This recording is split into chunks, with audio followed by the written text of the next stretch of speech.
நினைத்ததை நடத்தி வைக்கும் ஏலக்காய் தீப பரிகாரம். திங்கட்கிழமை காலையில் நீராடி அருகில் உள்ள ஆலயத்திற்கு சென்று அங்குள்ள விநாயகப் பெருமானை மனதார வணங்குங்கள். அதன் பிறகு வீட்டிற்கு வருகை தந்து வீட்டில் உள்ள விநாயகப் பெருமானின் உருவப்படத்திற்கு முன் விளக்கினை ஏற்றுங்கள். அந்த விளக்கில் ஒரு ஏலக்காயை இட வேண்டும். விளக்கில் இடுவதற்கும் முன் அந்த ஏலக்காயை உங்களது உள்ளங்கையில் வைத்து உங்களது கோரிக்கையை விநாயகப் பெருமான் முன் சமர்ப்பணம் செய்யுங்கள்.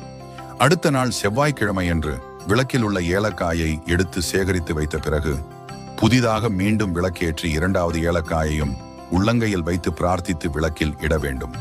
இதேபோல் தொடர்ந்து 7 நாட்களுக்கு 7 ஏலக்காய்களை விளக்கிலிட்டு பிரார்த்தனை செய்து கொள்ள வேண்டும். 7வது நாள் பிரார்த்தனை செய்து நிறைவடைந்தவுடன் 21 ஏலக்காய்களை கொண்டு மாலையாக தொடுத்து அதனை அருகில் உள்ள ஆலயத்திற்கு சென்று விநாயகப் பெருமானை வணங்கி அந்த மாலையை விநாயகப் பெருமானுக்கு சாற்றிவிட வேண்டும். அதன் பிறகு உங்கள் கைகளில் இருக்கும்